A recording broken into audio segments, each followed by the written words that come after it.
नमस्कार मित्रांनो, मी श्याम चित्रे. मित्रांनो, आज आम्ही दोघं पोहोचलोय पवित्र नगरी हरिद्वार येथे.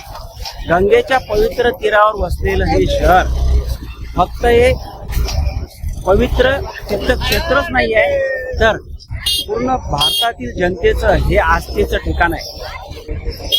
संपूर्ण भारताच्या श्रद्धेचं प्रवेशद्वार हेच मानले जाते, कारण या ठिकाणावरूनच चारधाम यात्रेची सुरुवात होते.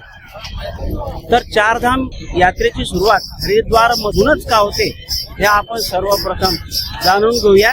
त्यासाठी हरिद्वार या नावाचा अर्थ पहिल्यांदा आपल्याला समजून घेणं आवश्यक आहे. मित्रांनो, हरी म्हणजे भगवान विष्णू आणि द्वार म्हणजे प्रवेशद्वार, म्हणजे देवभूमीकडे जाणारे पवित्र द्वार.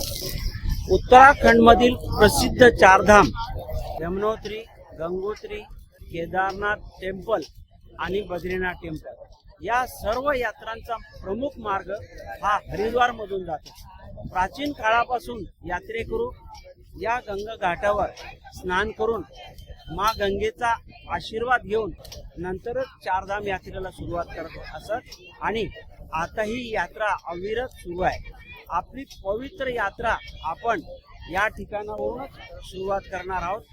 असं मानलं जातं, इथे स्नान केल्याने मन आणि आत्मा हा शुद्ध होतो आणि मगच भक्त देवभूमीकडे प्रस्थान करतात. हरी की पौड़ी येथील गंगा आरती तर जगप्रसिद्ध आहे. या ठिकाणी संध्याकाळी आरती होत असते आणि भक्तांचा फार मोठा संगम, फार मोठा संख्येने भक्त या ठिकाणी जमा होतात. संध्याकाळी हजारो दिव्यांच्या प्रकाशात हर हर गंगेचा जयघोष आणि बाजूला वाहणारी ही पवित्र गंगा पाहून मन अगदी प्रसन्न होऊन जातं. हा अनुभव मित्रांनो शब्दात सांगता येणार नाही. म्हणूनच मित्रांनो, चारधाम यात्रेची सुरुवात हरिद्वार मधून होते, कारण हे शहर म्हणजे श्रद्धा, अध्यात्म आणि देवभूमीचं प्रवेशद्वार आहे. या ठिकाणी आपण जरूर यावं आणि येथूनच चारधाम यात्रेची सुरुवात करू.